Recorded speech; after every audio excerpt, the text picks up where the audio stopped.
Sveiki! Esmu Arvīts. Esmu Tele2 centrālā tīkla vadības centra vadītājs. Šobrīd Tele2 darbojās 9 valstīs un saviem klientiem ir apņēmies nodrošināt labākos pakalpojumus. Lai to paveiktu, Tele2 nepārtraukti investē jaunākajās tehnoloģijās, darbinieku kompetencēs un uztur atvērtu un aizspriedumiem brīvu darba vidi. 2013. gadā uzsākot Tele2 tīkla vadības centra apvienošanas projektu, es sev par mērķi uzstādīju izveidot pasaules ranga augstas klases tīkla vadības centru te Rīgā. Tādu, ar kuru uzņēmumu darbinieki var lepoties. Es ticu, ka izcils organizācijas pamatā ir motivēti un kompetenti darbinieki. Tādi, kas nebaidās stāties pretī izaicinājumiem, tādi, kas mīl savu arodu un vēlās sasniegt labākos rezultātus. Čau! Mani sauc Toms.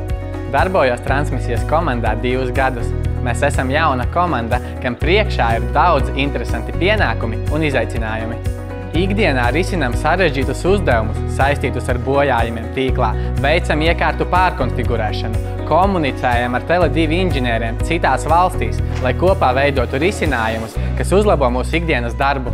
Paplašinoties mūsu komandai, meklējam jaunu kolēģi, datu pārraides tīkla inženieri.